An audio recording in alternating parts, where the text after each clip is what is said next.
В апреле жители Республики Коми получат квитанции с корректировкой за тепло по итогам 2024 года.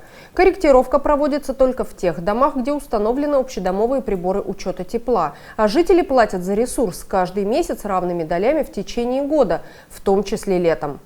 У жителей 586 многоквартирных домов в платежных документах будет отображена корректировка с суммой на увеличение, так как потребили ресурса больше, чем оплатили. У жителей 120 домов корректировка будет в минус. Это значит, что потребление тепла было меньше, чем оплаченные за год объемы. За основу начислений берется среднемесячное потребление тепла по показаниям приборов учета за предыдущий год. Так, в 2024 году жители платили за отопление по среднемесячным показаниям общедомовых за 2023 год. Сейчас эти начисления приведены к факту. Выявлена разница между стоимостью за реально потребленное тепло и начислениями жителям за расчетный год.